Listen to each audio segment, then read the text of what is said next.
माँ कूष्मांडा को समर्पित होता है। कूष्मांड का अर्थ होता है कुमड़ा अर्थात कद्दू या पेठा। माँ कूष्मांडा का प्रिय भोग है कुमड़ा अर्थात कूष्मांड की बलि और मालपुए का भोग।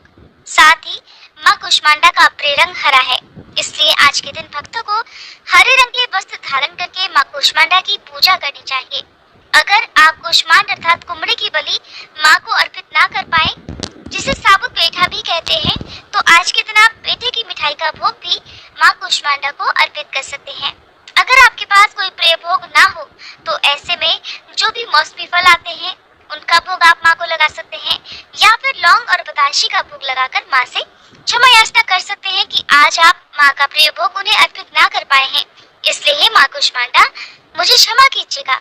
पूजा करते समय या भोग लगाते समय जाने अनजाने में मुझसे कुछ भी कम या अधिक हो गया हो, कोई गलती हो गई हो, तो उसके लिए हम सबको क्षमा कीजिएगा। माँ कूष्मांडा का वास सूर्य मंडल के भीतर लोक में है और सूर्य लोक में रहने की शक्ति क्षमता केवल इन्हीं में है, इसलिए माँ के शरीर की कांति और प्रभा सूर्य की भांति ही दैदीप्यमान है।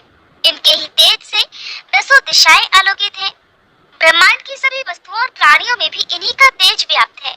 स्थिर और पवित्र मन से नवरात्रि के चौथे दिन माँ कूष्मांडा की पूजा आराधना करनी चाहिए। ऐसा करने से भक्तों के रोग और शोकों का नाश होता है। भक्तों को आयु, यश, बल और आरोग्य की प्राप्ति होती है। माँ कूष्मांडा अपने भक्तों की बहुत ही कम भक्ति से जल्दी ही प्रसन्न होकर उन्हें आशीर्वाद देती है। सच्चे मन से पूजा करने वाले को अंत में भवसागर से मुक्ति मिल जाती है, अर्थात मोक्ष मिल जाता है। विधि विधान से पूजा करने पर भक्त को कम समय में ही माँ की कृपा का सूक्ष्म भाव अनुभव होने लगता है। माँ कूष्मांडा आदि व्याधियों से अपने भक्तों की रक्षा करती है और अपने भक्तों को सदा सुख, समृद्धि और उन्नति प्रदान करती है। इसलिए नवरात्रि के दिनों में चौथे दिन माँ कूष्मांडा की पूजा सच्चे मन से भक्तों को करनी चाहिए। माँ कूष्मांडा सूर्य से संबंधित दोषों को भी दूर करती है। जिन जातकों की कुंडली में सूर्य नीच भाव में हो और उन्हें किसी प्रकार की पीड़ा उनकी कुंडली में हो रही हो, तो कूष्मांडा माँ की पूजा करने से इस दोष का भी निवारण हो जाता है। माँ कूष्मांडा की कथा विस्तार पूर्वक समझने के लिए आज के दिन श्री दुर्गा सप्तशती का 5वां, 6वां, 7वां और 8वां अध्याय पढ़ना या सुनना चाहिए। नवरात्रि के चौथे दिन भक्तों को सुबह जल्दी उठकर स्नान आदि से निवृत्त होकर साफ स्वच्छ वस्त्र धारण करके, हो सके तो हरे रंग के वस्त्र धारण करके, आपको हाथ में जल या पुष्प लेकर व्रत रखने का या पूजा करने का संकल्प लेना चाहिए। संकल्प लेने के साथ ही संकल्पित जल को या पुष्प को माँ के चरणों में अर्पित कर देना चाहिए। मंदिर में गंगा जल छिड़कर पवित्र करें, धूप दीपक जलाएं, माँ को हरे रंग की चूड़ियां अर्पित करें, साथ ही हरी मेहंदी अर्पित करें और धूप दीपक जलाकर विधि विधान से मंत्रों का जाप करते हुए आपको माँ की पूजा करनी चाहिए। पूजा करने के बाद सबसे अंत में कपूर जलाकर आरती करनी चाहिए और आरती करने के साथ ही आपको छोटी सी अग्यारी, जिसे हवन भी कहते हैं, करना चाहिए। अग्यारी करते समय मिट्टी के एक दीपक में गाय के गोबर का उपला आप जलाकर सुलगा लीजिए। जब उसका धुआं थोड़ा शांत हो जाए तब उसमें कपूर रखकर जलाएं। कपूर के ऊपर लौंग का जोड़ा घी में डुबोकर उसके ऊपर आपको बताशा रखकर जलाना चाहिए। ऐसा कहा जाता है कि जब हम इस प्रकार अग्यारी करते हैं, नवरात्रि के 9 दिन हम इस तरह छोटा सा हवन करते हैं, तो हमारे द्वारा की गई पूजा पाठ, हमारे द्वारा लगाया गया भोग माँ दुर्गा सहित सभी आराध्य देवी देवताओं को और हमारे कुल देवी देवताओं को पहुँच जाता है। अग्नि के माध्यम से ही सभी देवी देवता अपना अपना भाग प्राप्त करते हैं। इसीलिए कहा जाता है कि आप अपने घर में नवरात्रि के दिन में हो सके तो हवन, नहीं तो अग्यारी जरूर करें। मंत्र ओम देवी कूष्मांडाय नमः। प्रार्थना सुरा संपूर्ण कलशम रुधिराप्लुप्तमेव च दधानाम हस्तपद्माभ्याम कूष्मांडाम शुक्तास्तु मे। माँ का स्तुति मंत्र या देवी सर्वभूतेषु माँ कूष्मांडा रूपेण संस्थिता नमस्तस्यै नमस्तस्यै नमस्तस्यै नमो नमः। माँ करने के बाद सबसे अंत में क्षमा याचना जरूर करनी चाहिए, ताकि पूजा पाठ में या रखे गए उपवास में यदि कुछ भी कमी अधिक हो गया हो, कोई गलती हो गई हो, तो उसका दोष ना लग सके। क्षमा याचना आपको सुबह और शाम दोनों ही समय जरूर करनी चाहिए। क्षमा याचना। हे परमेश्वरी, मेरे द्वारा रात दिन सहस्त्रों अपराध होते रहते हैं। अपनी भक्त समझकर मेरे उन अपराधों को आप कृपा पूर्वक क्षमा करो। हे परमेश्वरी, मैं आवाहन करना नहीं जानती, विसर्जन करना नहीं जानती तथा पूजा करने का ढंग भी नहीं जानती, क्षमा करो। हे देवी, हे सुरेश्वरी, मैंने जो मंत्रहीन, क्रियाहीन और भक्तिहीन पूजन किया है वह सब आपकी कृपा से पूर्ण हो। सैकड़ों अपराध करके भी जो आपकी शरण में जय जगदम्बे कहकर पुकारता है उसे वह गति प्राप्त होती है जो ब्रह्मादि देवताओं के लिए भी सुलभ नहीं है।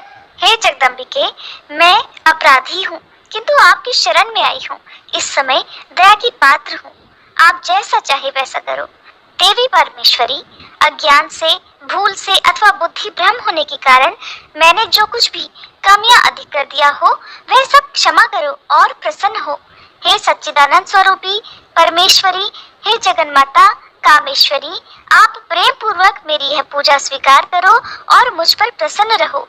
देवी सुरेश्वरी, आप गोपनीय से भी गोपनीय वस्तुओं की रक्षा करने वाली हो। मेरी पूजा को ग्रहण करो और आपकी कृपा से मुझे सिद्धि की प्राप्ति हो। ब्रह्मा जी कहने लगे, प्राचीन काल में मनोहर नगर में पीठित नाम का एक अनाथ ब्राह्मण रहा करता था। वह माँ दुर्गा का अनन्य भक्त था। उसकी एक कन्या उत्पन्न हुई जो कि सर्व गुणों से संपन्न थी।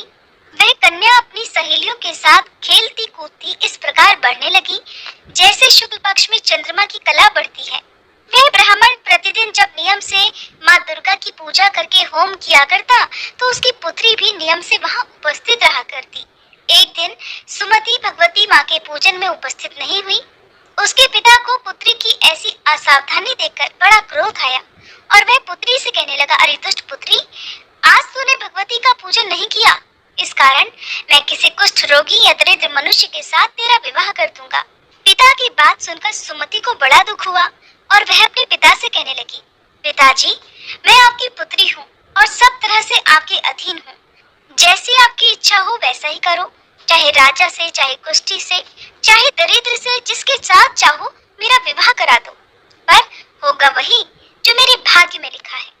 क्योंकि कर्म करना मनुष्य के अधीन है पर फल देना ईश्वर के अधीन है। अपनी पुत्री के निर्भयता से कहे हुए वचन सुनकर उस ब्राह्मण ने क्रोधित होकर अपनी कन्या का विवाह सचमुच एक कुष्ठी के साथ करा दिया और अत्यंत क्रोधित होकर अपनी पुत्री से कहने लगा, हे पुत्री, अपने कर्म का फल भोगो। देखे भाग्य के भरोसे रहकर अब क्या करती हो। पिता के ऐसे कटु वचनों को सुनकर सुमति मन में विचार करने लगी कि अहो, मेरा बड़ा दुर्भाग्य है जो मुझे ऐसा पति मिला। इस तरह अपने दुख का विचार करती हुई वह कन्या अपने पति के साथ वन में चली गई और उस अत्यंत निर्जन और भयानक वन में उन दोनों पति पत्नी ने वह रात बड़े कष्ट से बिताई। उस गरीब बालिका की ऐसी दशा देखकर देवी भगवती ने पूर्व पुण्य के प्रभाव से प्रकट होकर सुमति से कहा, पुत्री, हे दीन ब्रह्माणी, मैं तुझसे प्रसन्न हूँ, तुम जो चाहो सो वरदान मांग सकती हो।